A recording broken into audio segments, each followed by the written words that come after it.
Salut les Motion, c'est Jérémy Facio. Aujourd'hui, je vous retrouve pour un tutoriel spécial sur comment préparer ces fichiers Illustrator pour After Effects. Il y a quelques petites règles à savoir et je vais vous montrer comment je prépare mes fichiers pour l'animation.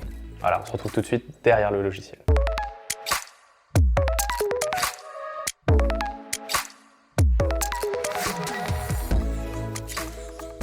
Donc le premier conseil pour bien préparer ces fichiers pour After Effects, c'est de créer un calque par élément animé. Par exemple, là, j'ai la tête qui est séparée du bras gauche, de la main gauche, du bras gauche, etc. Donc ça, c'est important afin d'avoir le plus de marge de manœuvre par la suite. Il faut vraiment qu'on sépare tous les éléments. Autrement, si on ne fait pas cette étape, on va avoir des fichiers aplatis. Donc en fait, on aurait un seul calque pour le personnage entier. Donc on serait très limité en fait. Donc ça, c'est une étape qui est très importante. Ça marche de la même manière sur un personnage que pour l'animation d'un logo. Donc chaque lettre séparée idéalement. Les éléments du logo doivent être séparés. Donc c'est le même principe que ça soit pour un personnage ou un logo. Deuxième élément important, c'est la nomenclature. Il est important que chaque calque soit bien nommé parce que cette nomenclature va se reproduire directement sur After Effects. Ça va nous faire gagner beaucoup de temps et même dans la recherche, ça va être intéressant. Vous allez voir par la suite, quand on recherche par exemple un bras, on va pouvoir taper bras et on va avoir tous les calques avec des bras. Donc ça, c'est des petites choses qui vont pour le moment, qui vont être très pratiques dans la phase d'animation. Pour le moment, on a relativement peu de calques, mais par la suite, on va peut-être être amené à les doubler, on va être amené à rajouter beaucoup de choses, et donc c'est très important d'être très méthodique à cette étape dès Illustrator, parce que par la suite, ça va devenir beaucoup plus compliqué sur After Effects. Donc le plus tôt on le fait, le mieux c'est. Élément très important également, c'est le profil colorimétrique. Alors je vous apprends rien en vous disant que pour écran, on est sur un profil colorimétrique RVB, contrairement au print où on est en CMJN. Donc ça peut arriver qu'on travaille avec des illustrateurs qui eux ont l'habitude du print. Donc il faut toujours vérifier que notre mode colorimétrique dans le document est bien en RVB. Donc vous pouvez aller dans Fichier, mode colorimétrique, RVB. Le quatrième élément important, c'est d'ajuster et de travailler son document dans une bonne taille, une bonne résolution. Donc c'est vrai qu'on est sur du vectoriel dans Illustrator et sur After Effects aussi.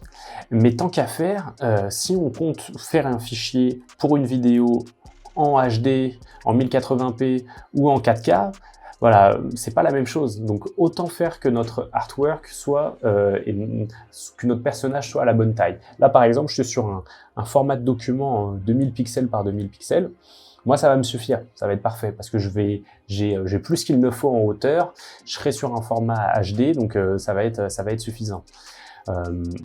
Dès cette étape, c'est important de prendre ça en considération. Cinquième conseil, c'est au niveau de l'importation. Alors, je vais vous montrer tout de suite comment importer un fichier dans After Effects. Là, on est sur After Effects.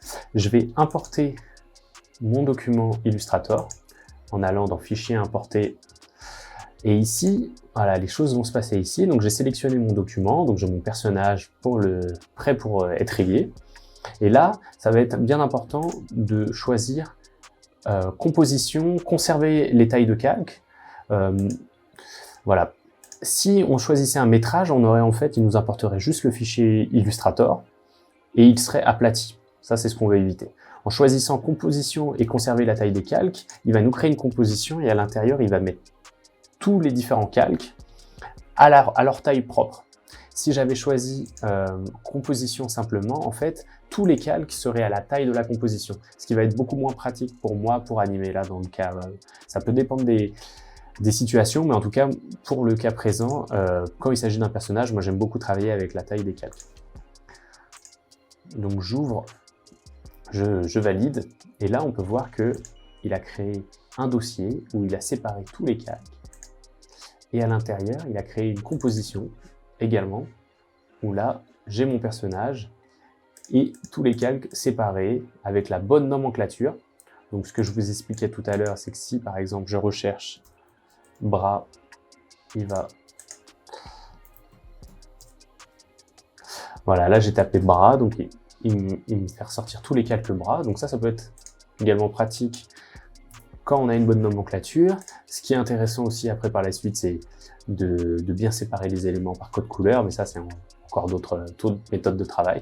En complément, je vous recommande la lecture de mon article sur le blog Mapping Motion. Donc j'ai créé un article qui explique comment préparer ces fichiers Illustrator pour After Effects.